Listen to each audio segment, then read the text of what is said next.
got some important news. We must announce. We must continue to harp on and emphasize the awards plug. Guess what? Because of you guys, our fans, listeners, viewers, we've been nominated for 2 awards, nominated in 2 categories for the People's Choice Podcast Award. Yes, sir. Not even a year in existence. We're making big time news. Just by being nominated is a huge achievement, but we want to do more than that. Pat P didn't want to get drafted just to be an average cornerback. He wanted to be the best. I didn't get into the media game just to be an average analyst. I wanted to be the best. So guess what we did? We combined those skill sets to create this amazing platform for you guys to watch and listen to. And people are starting to really notice that we're pretty good at this thing. So make sure you guys, it's only 60 seconds, man. We need you to help us get to the final round. Like I said, it takes less than 60 seconds to be exact to nominate all things covered. Go to the podcastawards.com/app/sign up. Or if you're watching us, if you're a fan of the show, you go to our Twitter bio, it's in the link. If you go to our Instagram bio, it's in the link. If you go to the actual show, when you go to scroll and hit on different shows, you will see in the top handle as well. So clearly, there are many different ways for you to find what you need to do and go do it. So if you're really, really rocking with us,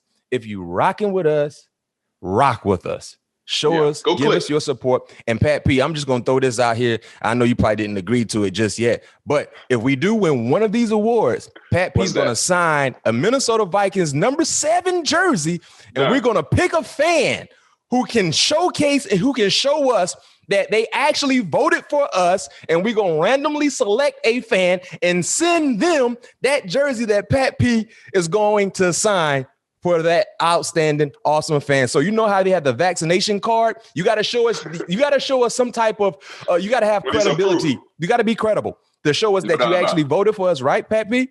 No doubt about it. For you to get that number 7 jersey. See, I got mine. I got the first one, that, you know what I mean? So, but you might get the second or third. It might be a white when you get that Pat P number 7 signature on that. That's going to go a long, long way. Yes, sir. So you guys know what you got to do, but we got to win at least one. Go vote. Go vote. Now, first quarter of this show. You guys know what time it is. We chop it up.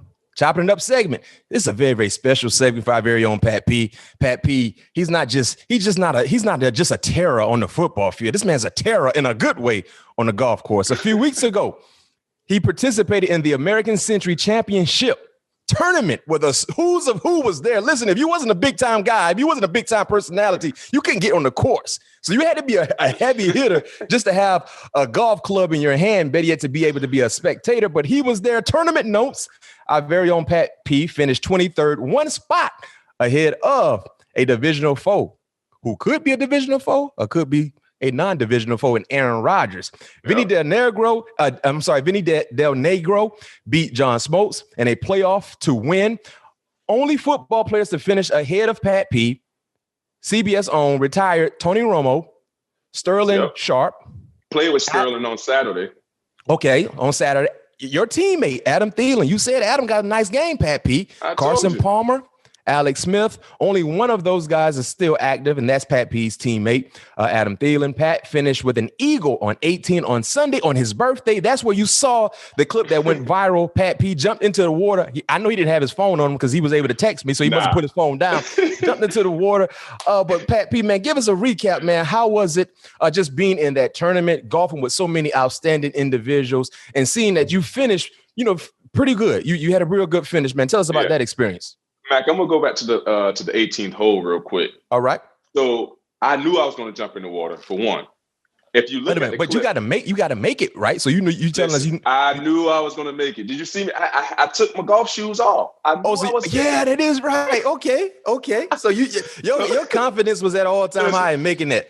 Man, listen, because I had to make that putt. Me and Carson had a very, very healthy wager on the last hole. What was that wager? I can't put it out there, but just know your boy came through. Okay. So anyway, hit a nice drive on 18. I tell my caddy, because I'm like 150 out. I mean, I piped the drive. I had to hit about 340. So I had to go over a tree. So my and it's a lake on the left hand side, and it's like a little pond on the left hand side, and the lake on the right-hand side. The day before, I was in the same position, Mac, and I put that son of a gun on the beach. I had the perfect shot and put it on the beach. So Sunday comes around, like I said, in the same position. I got to hit like a nice high draw over this tree that's kind of protecting the green. And my caddy was like, man, you want to lay up today? I'm like, hell no, man. I got to get eagle right here, man. I got something on the line, man. I got to come through. I know I need the eagle to at least push the bet or at least win the bet. So anyway, like I said, I'm about 150. I hit a nice little smooth 9-9, hit it right over the tree. It falls about 7 feet short. So I'm walking up there like, Mike, I need this eagle, Mike. I really, really need this eagle. You know what I mean? For me to finish on a strong note. And obviously, because Carson, he was playing right behind me too. Oh, literally, so you're like a rabbit. Right he chasing you. Yes, he's right behind me. So I'm like, Mike, we need this eagle on 7 feet. So it's me, Canelo. Who was? Oh, Brian McCann was our old time Atlanta Brave. He was our third. So I put it close, like I said. So Canelo the day before had jumped in the water. No, he actually didn't jump in the water the day before. He made an eagle as well. He did his little signature knockout punch with the left hook. Yep. So all right, I said, Canelo, if I make this eagle, I said, when I make this eagle, we all jumping in the lake. Canelo say, hell yeah, sure, I'm all in. So as they told me they was all in, I started taking on my shoes as my caddy Mike Magical reading the putt. So Pat P, check this out real quick. You had a lot of pressure on you because you already gave the rest of the guys heads up, and you took your shoes off. So if you missed, man, you had egg on your face. Listen, man, I was putting the ball well all day. Like literally, I was hitting all of my lines. Just a couple of in the early round, a couple of putts didn't fall. Yep. But I'm hitting the ball great. Like I have so much confidence in my putter stroke. So I start taking off my shoes as Mike Magical, my caddy, he's reading the putt, taking off my shoes, took everything out my pocket, gave it to him. I said, Mike, we're making this putt and we jumping in the lake. He said, all right. Line up the putt. Like I said, it's about 7 feet. Boom. As soon as I hit it, I knew I was going to make because I started looking at it, making sure it was going to turn at the right angle that I looked where I measured it to turn at. Yeah. Man, that sucker went in. I didn't even watch the ball go in the hole. I turned off running right before the ball went in the hole, jumped in the lake. It was the greatest birthday present from the golf gods that I have ever received. I mean, it was unbelievable. The energy was phenomenal. Yeah. And like I said, the fact that Carson was right behind me, so he had to wait. Because like I said, we had already jumped in the lake. We left everything on the green, our bags, our shoes. So we jumped in the lake, obviously, congratulating me, everybody congratulating me and everything. Then I don't think they showed it, but now I'm running all soaking wet back on the green, grabbing everybody's bags, everybody's shoes to get it off the green so Carson and his group could finally finish. But that was by far my greatest moment in all of my years at the American Century. I was going to ask you because I know you participate in that event every year. But clearly you just answered that question. Just that moment alone, and just so many people capturing it. You see the fans, everybody kind of just moved out of the way. They kind of parted like the Red Sea for you to get to the lake, and seeing everybody just jump in with you.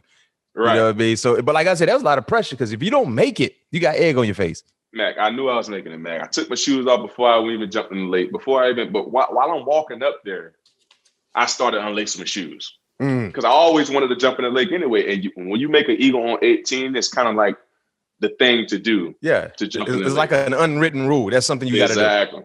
Gotcha. Then next thing you know, I heard Steph Curry came right behind me in eagle. Three groups later. And he jumped in the lake as well.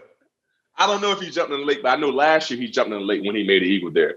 So I'm not sure. But overall, the weekend was unbelievable. I had my family there. My girls was there with me, cheering me on, my wife, my mother-in-law, my father-in-law. It was just an unbelievable weekend because like every year, for some odd reason, my birthday falls on the week of the American Century. So it's always a great tournament. It's always a great turnout. And to have the fans back this year made it that much more incredible. And you said something that was very, very important, I think, for my ears. You said last year, Steph Curry jumped in the lake. And this past basketball season, as an individual, Steph Curry put up some real hellified numbers. Yeah. So if that same juju can follow his footsteps as an individual, you jumped in the lake this year, maybe that lake. Because he was in the MVP conversation for quite some time. put the team on his back and he was carrying. So let's see if that same lake, that juju can follow you. Yeah, no question. Because if it do, you just jump in the lake anyway. Next year when you go back in 2022. I can make a birdie. I'm gonna jump in the lake. Yeah, just jump in. Just jump in. I'm gonna jump in the lake.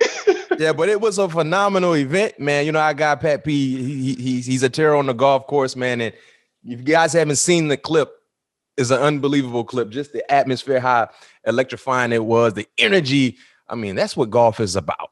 That's how you get more spectators to be more involved in golf, seeing that type of energy. No doubt about it. And the only thing I would say negative about that weekend is my Saturday round was so bad, man. I think I scored 6 points on Saturday, which was, I don't know what it was, because my hands was kind of slippery. I'm not making no excuses. And Sunday I went and got me some baby powder. Oh man, my hands were nice and dry. It was kind of humid out there Saturday. Yeah. So my hands were a little bit sweaty on Saturday, and I played not very well. I shot at 81, I believe, on Saturday, but I bounced back on Sunday, you know, capturing it up with a good solid round. I think I shot a 76, if I'm not mistaken, 76 or 77. But it was a great tournament, man. I always love that tournament. We, as players and celebrities, we call that our Masters. Yeah, that's our Masters tournament. No question. Well, shout out to American Century for another outstanding event. Like I said, it was a few weeks ago, but we finally got a chance to recap Pat P's finish, and he did well. The only active player that played better than Pat P was his teammate Adam Thielen. So you know these two guys going to have a nice little battle. I told you you're going to have a nice little battle. We talked about it last 2 weeks ago, I believe. Alan, yeah, with Harrison on, right? Yeah, Adam is probably a notch better than me for sure. Yeah, for sure. There we have it. Ooh, now for all the Viking fans that have been following us, listening to us, watching us, this is your time to shine. This is the SKOL Check-In. SKOL Check-In. And I'm going to tell you this much. The next time we release a full episode, training camp will have begun for the Minnesota Vikings. Pat P is currently in Minnesota in his new pad. Vikings training camp break down. The practices start next Wednesday, which is the 28th. 28th through the 31st, no pads. The first padded practice is August the 2nd. They have a joint practice with the Denver Broncos on August the 11th and the 12th. The first preseason ball game will be against the Broncos, and I think that's in Minnesota, August the 14th. Football is here. Football is here. I mean, you got the Steelers and the Cowboys reporting to camp early because they have the Hall of Fame game, and the remaining NFL teams report the following week. Man, football is here. Some recent Viking notes we have to hit on. Michael Pierce suffered a calf injury. Training camp availability is in doubt, but they're saying he should be ready to go by week 1. Pat P, as an individual, you're a veteran, been around for quite some time. You know, what are your individual goals for training camp? Honestly, Mac, I never really set training camp goals, but for the most part, every day I write myself a letter not a letter, but I write myself a few words every day just as a reminder. It's an opportunity to get better, be better, and get better. That's my message to myself. After every practice, after every film session I watch, even if it's a bad film session or a good film session, be better, get better. Because at the end of the day, if you're going to be better and willing to get better, you're going to be where you want to be at the end of the year. You're going to end up being where you want to be when it's all said and done. So, my goal is obviously, continue bringing up these young guys, continue being Pat P. I feel like I had a great OTAs mini camp. Feel real confidence with the defensive scheme. I'm just ready to play ball. Like you said, football is here. This time of the year, I always get very anxious because it's nothing like being on the gridiron with the guys. Putting that work in with your teammates, fighting for that one common goal, and that's obviously collecting enough wins to get in the playoffs and to win a championship. I felt like we took some strides this OTAs and minicamp. A lot of guys are very in tune with this upcoming season. A lot of guys have a lot of enthusiasm about the season. So I'm excited to see how this training camp is going to go. But my main goal for myself is to get better and be better. No question. When you look at the team goals, this is your first stint with the Minnesota Vikings. I know for me, when I became a vet, there were certain things that I look for in the team collectively. You know what I mean? For us, when it comes to continuity, the chemistry on both sides of the football, just the depth. Are there anything you're watching in totality with the team? During training camp, throughout training camp. For sure. I definitely want to continue to see just the morale continue to build, just the energy that we have, just always have that. Like I remember BH used to always say, we don't need none of that fake juice. We don't need no fake juice. We want guys that's coming there to work and really dialed in each and every day. Guys taking care of one another, being brothers keepers. You know what I mean? Because at the end of the day, you only good as the man next to you. So question. We want to make sure that everybody's on the same page. Everybody is locked and dialed in, because it's a long season and we're going to need everybody at some point. Every guy that's on that roster at some point is going to play.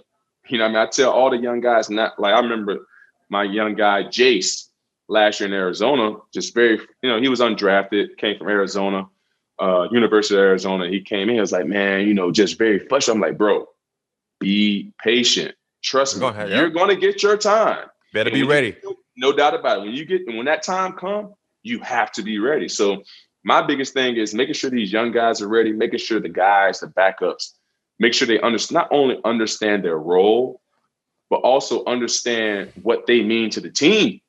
Because once a starter or a guy in front of you goes down, we can't have no drop off. No, we got to be able to trust you. We got to be able to believe in you that you can go in there and get the job done. So my main thing is continue building these guys' confidence that's backed up, and also having these young guys and the guys who are backing up starters understand that don't get in your feelings, because at some point you're going to play.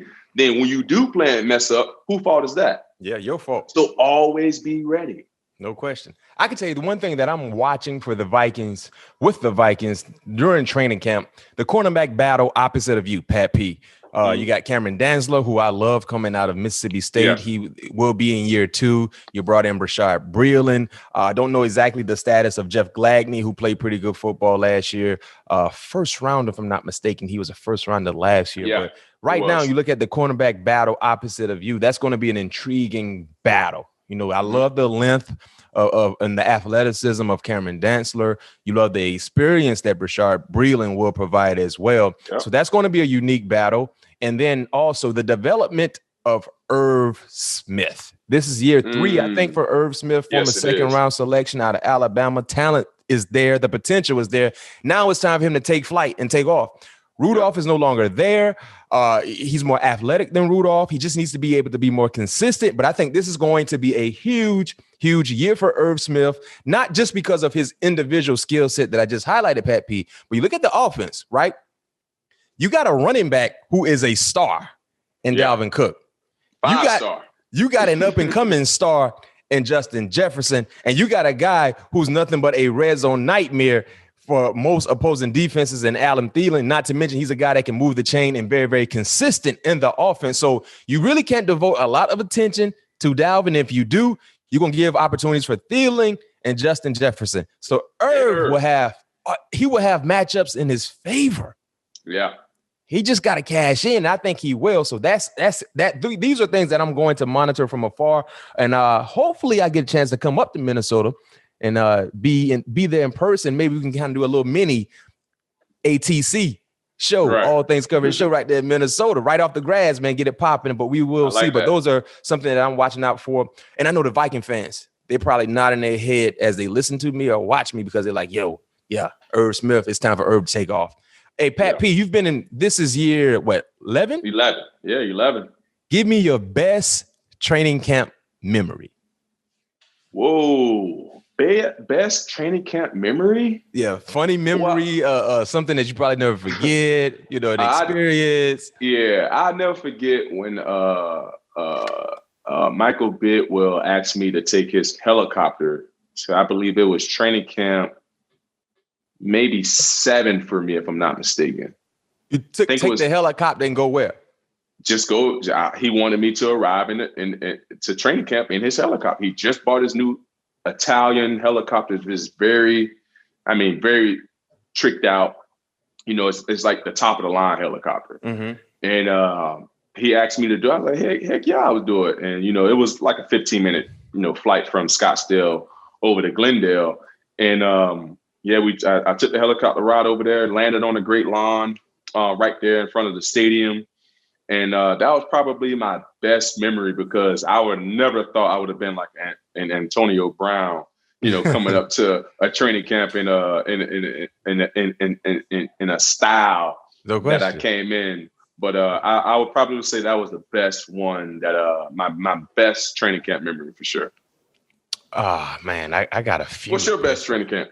And you've been there. You was there with Antonio, but I don't think he was coming in the Rolls Royces and all. No, not then. No, he couldn't afford that then when I was there. I was only there with 2 years at AB. He couldn't get that then. Hey, my best training camp memory was probably one of my first welcome to the NFL moment, my rookie year. So we had a conditioning test. You know what I mean? So every year we had to run 14 40s, and you had to run the 40s in a certain time, and you had to be back at the starting line at a certain time. So whatever you ran the 40 in at the combine, they wanted you to run. Let's say if you run a 4.4, you had to run in the mid to high 4.6s, that 40 to hit before the buzzer hits. And you had to be right back at the starting point, less than 25 seconds or something like that. It was a battle. So, but for me, I felt like I was training real good. I was working out on the beach, running barefoot on the sand. I thought I was in tip-top shape. I'm like, man, these old farts can't really mess with me. I'm fresh out of college. You know how you feel when you fresh out. You're like, man, these old boys can't mess with me.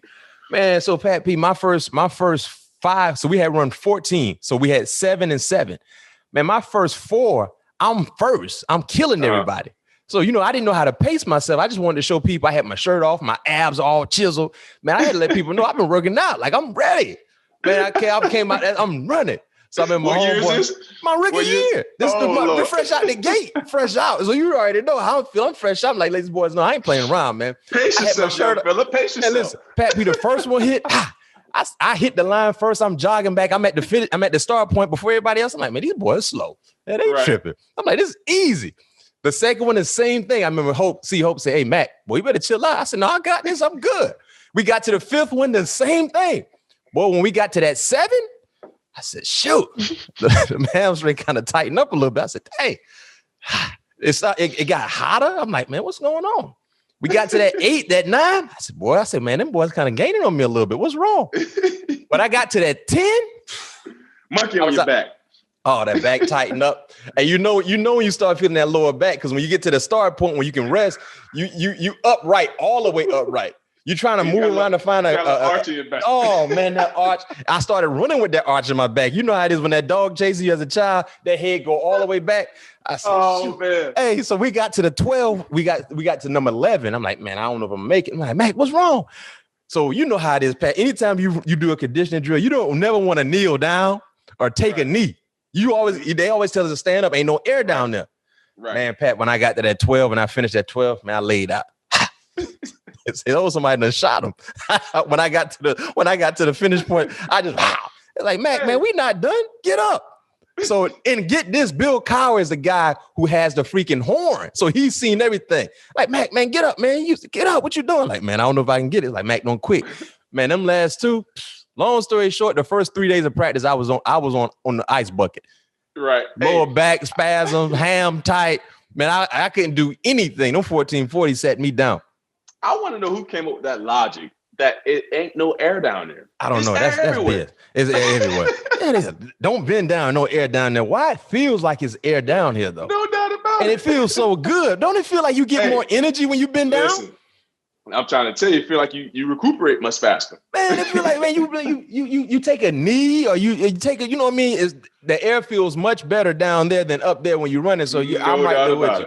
It might be a sports cliche, but I know it's a football cliche. And it's air down there, coach. Stop lying to these players talking about ain't no air down there. There's a lot of air. There's definitely some air down there. I agree. We all know that firsthand. When you're out here running your conditioning drills, stand up and bend down. Let's see which one feels better. Mm-hmm. You're gonna get more relief on your back. No question. And I feel like when you just down there, I just feel like everything just gather up much faster when you're just standing up. You just feel like you're panicking when you're standing up. Man, you feel like you can't get enough air. Right. You feel like you can't get enough air. Then the lower back go to tight. When that lower back get tight, you can cancel Christmas. It's over. Yeah. I'm sorry. It's a wrap. Ha! Now it's time for our favorite part of the show. But before we get to our favorite part, make sure you guys stay tuned, stay with us. A little later in the show, we will be joined by Florida State Seminoles head coach Mike Norvell will be joining us, so make sure you stay tuned. But now, Pat P, has Pat heard? It's my segment, baby. That's his segment. Pat's record so far, 43 of 65. Out of 65 questions, he's gotten 43 right. That winning percentage is 66%.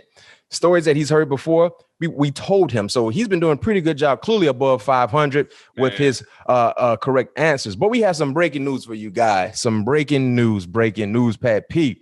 This will be the final edition of Has Pat Heard of 2021.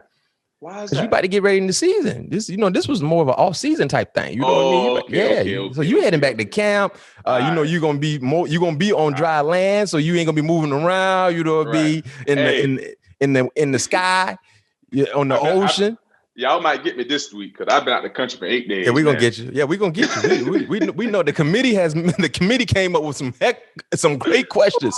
So if we got you, we confident. I can't wait to hear him. We're gonna bring this back. And we're gonna do this for our listeners and our viewers. If you want to give us a new segment to implement for Has Pat Heard, since we're moving this because he's about to get in the season, let us know. Hit us up on Twitter, hit us up on Instagram, Facebook. Let us know what you think. But for right now, Pat P, I don't know if he's confident enough to take his golf shoes off for this one to jump in the lake, because I don't know if he thinks he gonna make this putt.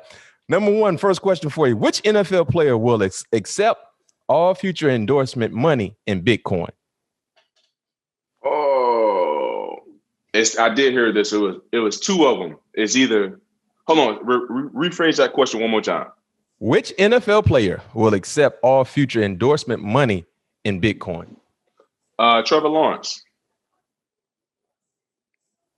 No, that's not the one I have. Damn. Is it Saquon Barkley? Yo, I know. Those are two names I had. Because I remember hearing my man. He just signed a deal. I can't remember who it was with, but he wanted all of his money to be in Bitcoin, and I did see that Saquon Barkley was going to do that.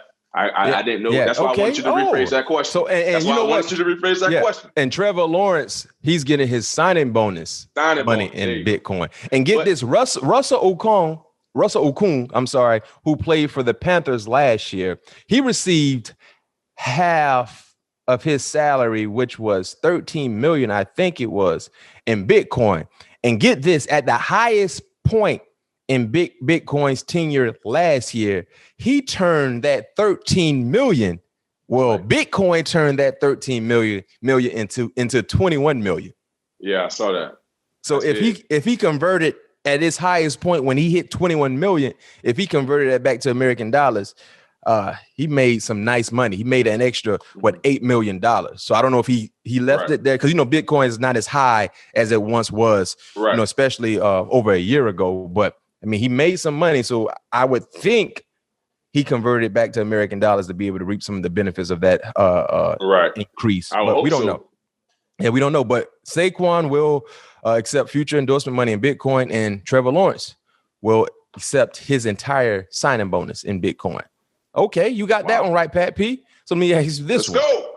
What injury was Tom Brady reportedly dealing with MCL. last season? MCL. Okay.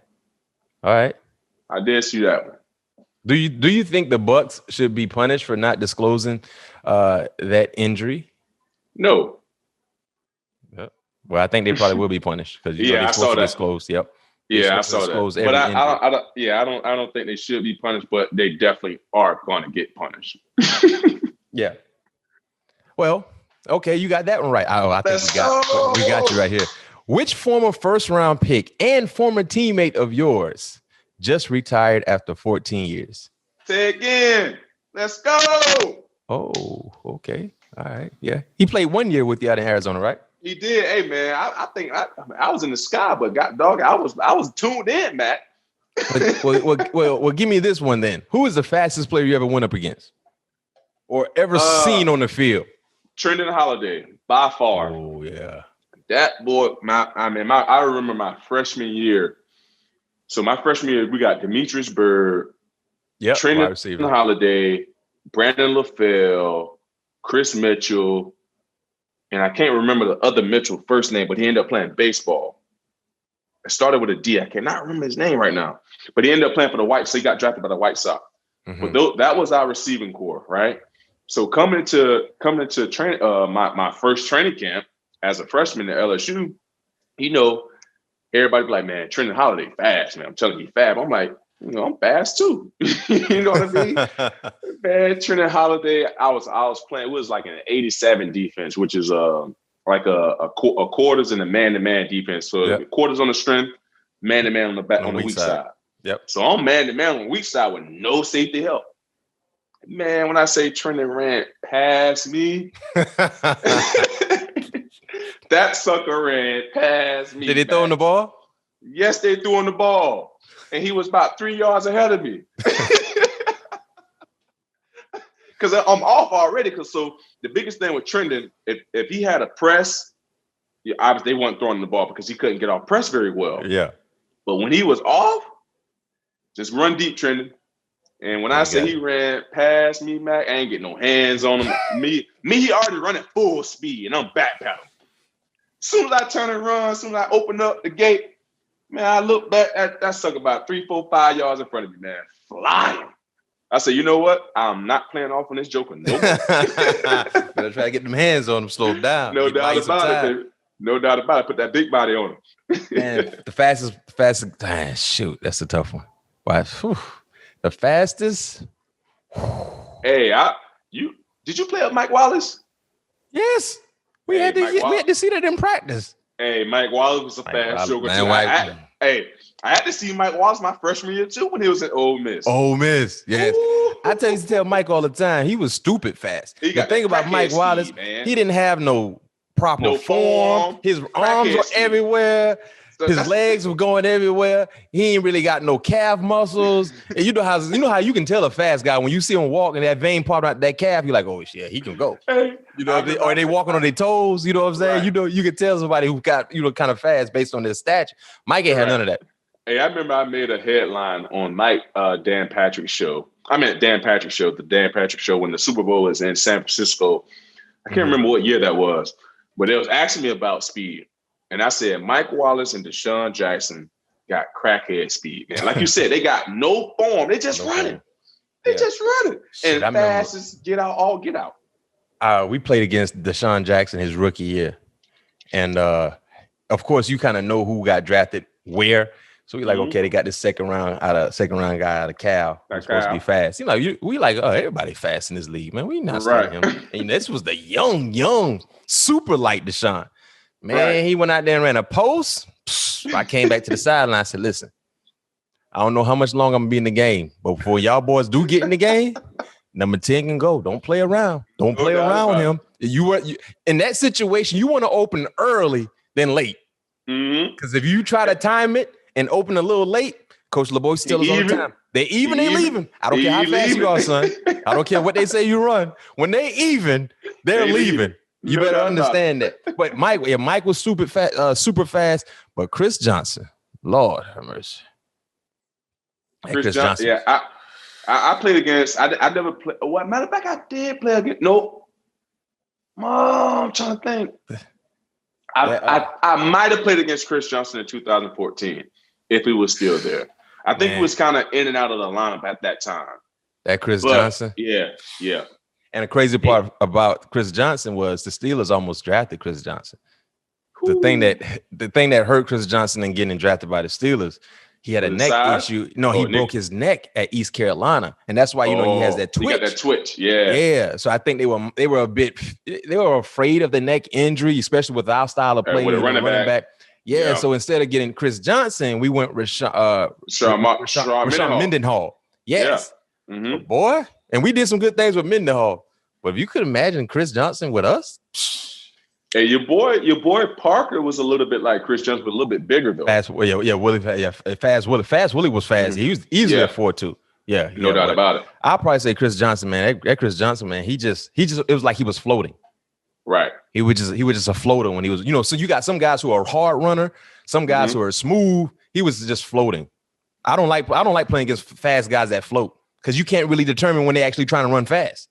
Right. Exactly. Everything looks the same. You know what I mean? So, like a DK Metcalf, he's a strong runner. You know what I mean? Yeah. But when a guy is a floater, they can just sneak up on you. Oh, that's how Ted Ginn is too, though. Ted Ginn is a floater. He's a floater. But he be riding though. Yeah, when you know how it is. When you play DB, you can kind of tell. Look at a guy like, he's a strong runner, but I know he's fast. But you can tell when he's putting in high gear. I don't want that guy who just floats. Yeah, because everything looks the same. You can't tell. You can't tell nothing. No question. Deshaun Jackson the same way. He just float. All right, this is the last question for you. Final question for Has Pat Heard. We will retire. Let's go 100%, P. What is the official name of LeBron James' new movie? The official name. What? The official name of LeBron James' new movie. I don't know that one, man. How you don't get this one? This is the easy one. You talking about Space Jams? Yeah, but what's the official name? Space Jam New Legacy. Okay. Space Jam 2 New Legacy. I thought you were talking about. It's just, you right. I don't know. We got to go to committee because he said something wrong in committee. All right. Space Jam, A New Legacy. Did you just look up something? No. 100%? Dang, he got 100%. Let's go. I'm going to retire on a good note, baby. Let's go. He did. Until next year. Pat P got all of them right, committee. I thought we had them. Committee said they had them. Fans said they had them. You thought. Past tense. Had. 100%. Last Has Pat Heard. You guys heard it here. Hey, but let us know. We're going to take Has Pat Heard out. Let us know what we should implement for Has Pat Heard. What segment? What should it be called? How should we handle it? We all listening. Let us know. Here we go, listeners and viewers. This 7 questions. Matter of fact, we're going to call this 20 questions. Because that was Mac number at the Pittsburgh Steelers. So yes, sir. Here we go. We get a chance to interact with you, the listeners and viewers. If you want your questions answered in the future, make sure you leave a question attached to a 5-star rating on Apple Podcasts, and we may get it on the show. This one is for, excuse me if I'm pronouncing your handle wrong, for Chibi. For Chibi. Yep.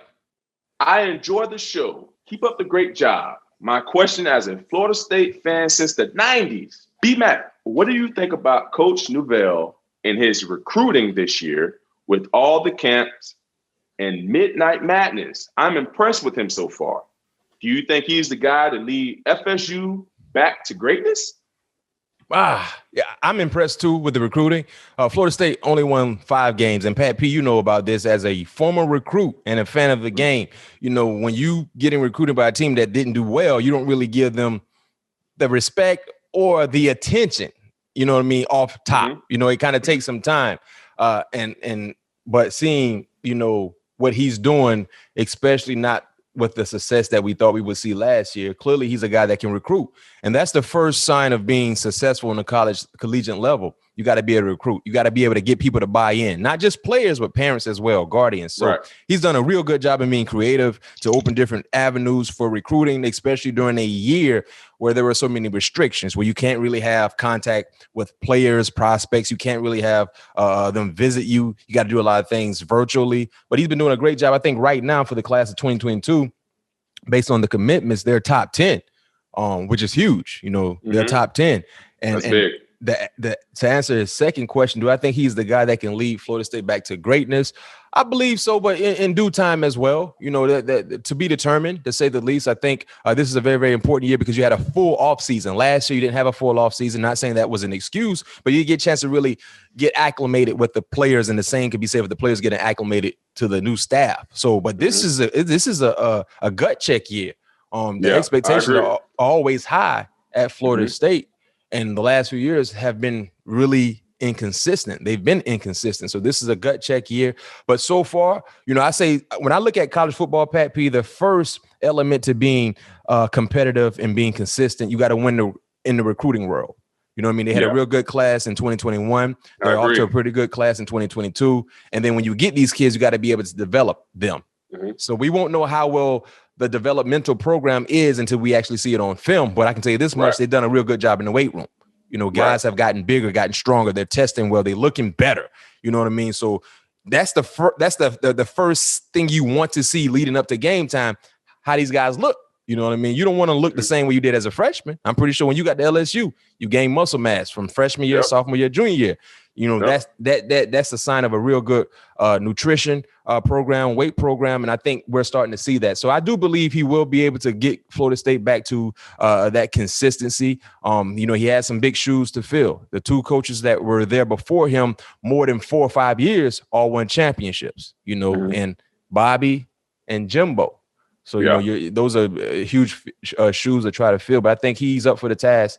But before you can win any ball games, you got to win on the recruiting road. And he's done so far. So I think so for Chibi. Thank you for being a Florida State fan. But I think he can get us back. And I'm ecstatic about what he's doing so far recruiting. I think what's going to be the turning point for Florida State, you got to have good quarterback play. Because you're always gonna have defensive players. You're always gonna have the best of the best skilled players. It's gonna come down to the quarterback putting the ball where it needs to be and crunch time moments. Because we all know you can't run the ball 60 times and expect to beat nobody. No. You're gonna have to make some throws and some decisions to move the chains.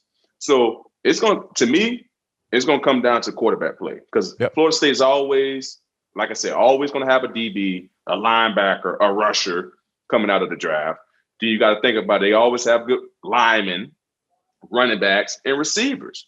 So the missing piece to me is going to be the guy who's calling who's going to be slinging the rock around the yard. And you know what Herm told us? If you don't have a quarterback that field 150 yards. 150 on every level. On every level. What level? I don't care what I'm trying to say. Pop Warner, it doesn't even matter. If you ain't got no quarterback, man, that field's not 100 yards. Hey, I'm trying to tell you, man, I don't care who you are. I was wrong. I'm sorry. Florida State only won 3 games last year? Oh, wow. That got to be one of the worst, man. I did, man. Dang, 3 games?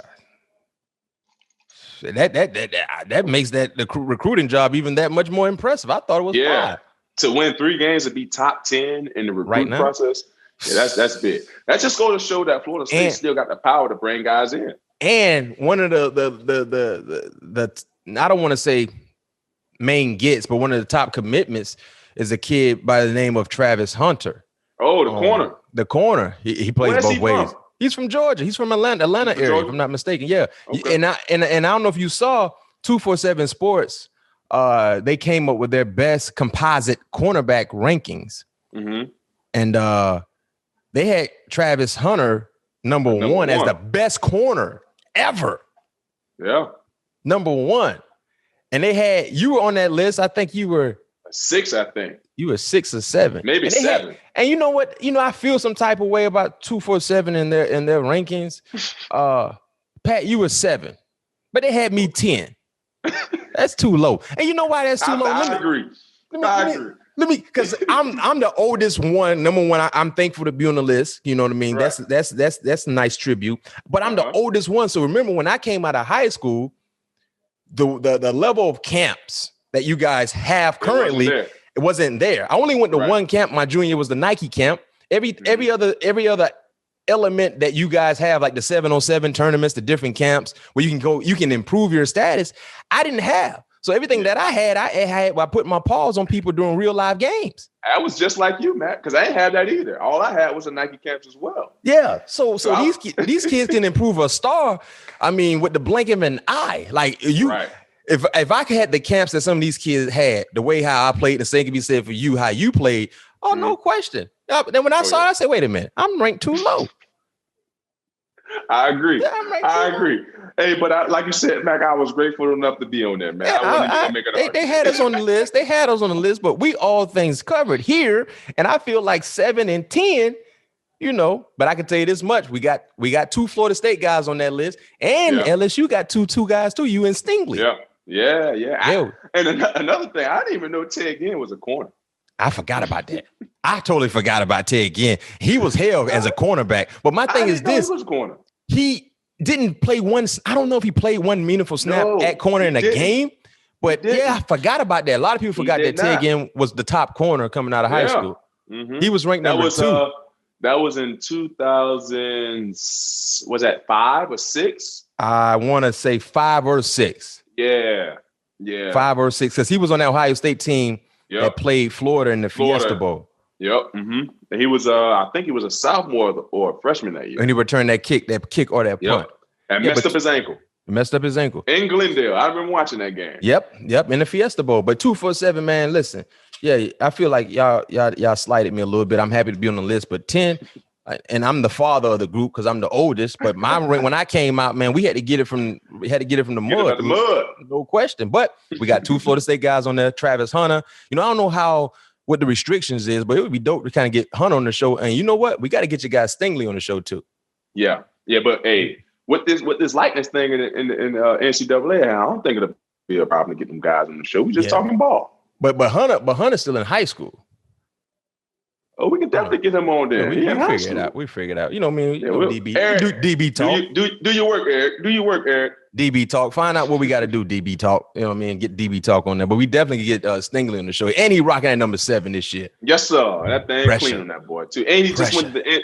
So my boy Stingley just went to the last corner to go to the SEC Media Day, won to Jim Thorpe from LSU. So I'm no doubt about it. So I'm expecting my guy Stingley to win a Jim Thorpe this year. That's a bold prediction. No, in fact, that's not even a bold prediction.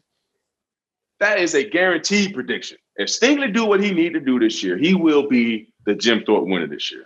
So you saying Stingley the best corner in college football coming up? Did I stutter? I just want to know. Hey, I tell you this, Florida State got a good one too. Brownlee. Jarvis Brownlee. Oh yeah, I did hear about Jarvis. I did hear about. We got a few good ones down there, but Stingley got the national hype. The pressure gonna be on. Anytime you put in number 7 on at LSU and you in the secondary, they're gonna watch you differently. No doubt about it. They're gonna watch you differently. Hey, that eye in the sky don't lie. They got to be watching them, baby. Hey, college football right around the corner, boy. I'm excited. Ooh, yes, sir. It's gonna be a fun football year. Hey, but appreciate that question. And you know what? We're going to try to, Eric got to do some due diligence to see about this young kid, T. Hunter, man. We get him on the show. We got to get Stingley on the show, have some DB talk. DB talk. No question.